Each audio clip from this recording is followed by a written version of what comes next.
Pemerintah Belanda sejak membentuk daerah kesultanan menjadi daerah diperintah langsung oleh Belanda terhitung mulai tahun 1851. Pernah menghadapi dilema memilih daerah mana yang akan dijadikan daerah pemerintahan adat yang terendah antara dusun dan serikat dusun-dusun atau marga. Kedua macam masyarakat hukum itu waktu itu sedang sama-sama berkembang. Ada marga yang meliputi hanya satu dusun saja atau dusun mijen. Ada marga yang meliputi beberapa dusun. Belanda dalam sejarahnya pernah berpendirian menjadikan masyarakat hukum adat sebagai kesatuan pemerintahan terendah menurut pola dusun atau mijen, yaitu dusun yang besar yang penghuninya terdiri dari beberapa sumbai, yang anggota-anggota dari kesemua sumbai itu merasa seketurunan dari seorang nenek puyang. Atau dalam dusun yang besar itu terdapat beberapa sumbai. Masing-masing sumbai, anggota-anggotanya merasa seketurunan dan diikat oleh tali kekeluargaan, ditarik dari seorang nenek puyang. Jadi, dalam dusun yang besar ini ada beberapa sumbai berasal dari hanya seorang nenek puyang, dan ada beberapa sumbai masing-masing berasal dari nenek puyang sendiri, atau di sini ada sejumlah nenek moyang sebanyak jumlah sumbai. Tindakan ini telah dilakukan oleh pemerintah Belanda antara lain di Lampung yang termasuk dalam daerah lingkaran hukum adat Sumatera Selatan. Akan tetapi, dalam perkembangan pemerintahan selanjutnya, susunan kesatuan pemerintahan berdasarkan masyarakat hukum adat yang disebut dusun lebih banyak dirasakan kurang serasi, sehingga pada tahun kurang lebih 1919 menjadi kebijaksanaan umum pemerintah Belanda mewujudkan serikat dusun-dusun yang disebut marga sebagai kesatuan pemerintahan adat yang terendah.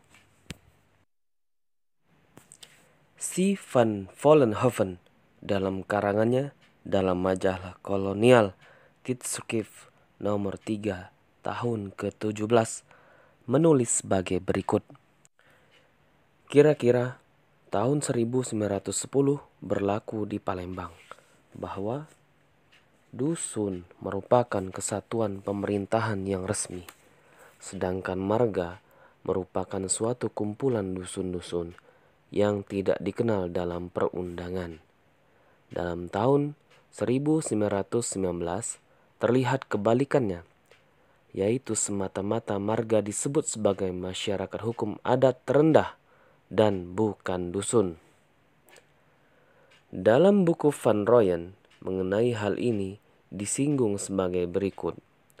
Dengan dusun sebagai masyarakat hukum terendah yang merupakan kesatuan pemerintahan terdepan, didapat pengalaman pada waktu itu bahwa pemerintahan dalam arti pelayanan terhadap rakyat dan atasan kurang lancar. Kepala-kepala dusun pada umumnya berasal dari lapisan masyarakat yang lebih rendah dari keluarga pasirah-pasirah atau kepala marga, yang kebanyakan tergolong dalam lapisan terkemuka yang sudah cukup terpelajar, sedangkan kepala dusun dianggap sebagai sejajar saja oleh warga dusun dengan mereka, sehingga kurang berwibawa terhadap mereka. Dan karena kekurangan ini, pejabat-pejabat pemerintahan Belanda atau orang-orang Indonesia angkatan mereka harus ikut campur tangan mengatur dan menjalankan urusan-urusan sampai yang sekecil-kecilnya, yang dahulu dapat diserahkan saja pada pasirah kepala marga. Di samping itu, beban rakyat untuk pelayanan kepala-kepala adat lebih berat. Kalau dalam suatu marga hanya harus dibiayai seorang kepala marga, antara lain dalam perjalanan-perjalanan dinas oleh sejumlah rakyat yang lebih besar jumlahnya dengan dusun sebagai kesatuan pemerintahan yang harus dibiayai sejumlah kepala-kepala adat atau prawatin atau sekarang kepala desa berlipat ganda. Begitu pula jumlah pungutan-pungutan dalam suatu dusun lebih besar bagi warga dusun atau desa dari jumlah pungutan dalam suatu lingkungan yang lebih besar, yaitu marga. Bagi masing-masing warga marga, karena jumlah penduduknya di sini lebih besar, di satu pihak ini menyebabkan beban yang lebih berat per kepala bagi warga dusun. Di lain pihak, penghasilan dari kepala-kepala dusun lebih kurang dari penghasilan pasirah. Beban rakyat dalam bentuk pungutan-pungutan adat dan kerja paksa lebih berat dalam dusun sebagai kesatuan pemerintahan terendah. G.L.M. Swebb, seorang residen, dalam ceramahnya pada Akademi Pemerintah pada tanggal 26 April 1917, dikutip dari majalah kolonial, juga menyebut sedemikian.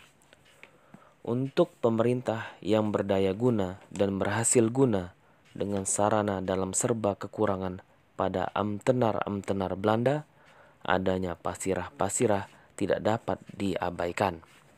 Karena dengan tidak mengikut sertakan mereka, amtenar-amtenar pemerintah Belanda atau orang Indonesia yang diangkat Belanda sampai pada hal-hal yang sekecil-sekecilnya terpaksa harus mengatur dan melaksanakan sendiri urusan-urusan yang sebenarnya dapat dipercayakan pada pasirah-pasirah. Betapa beratnya hal ini dapat dibayangkan apabila disadari bahwa seseorang amtenar Belanda atau controller, kalau asalnya hanya berurusan dengan 6 atau 7 pasirah kepala marga, tiba-tiba berurusan dengan 60, 70, 100 atau lebih kepala-kepala dusun. Sejumlah pejabat-pejabat yang tidak mungkin kecakapan dan kesetiaannya dapat dinilai sekaligus untuk diperhitungkan pada perintah-perintah dan tugas-tugas yang diberikan.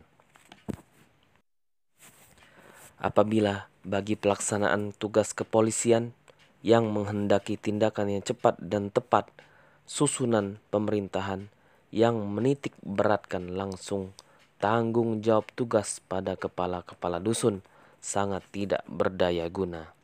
Di samping itu, seorang kepala dusun dalam jabatannya lebih banyak menganggap tugasnya sebagai beban daripada suatu kehormatan.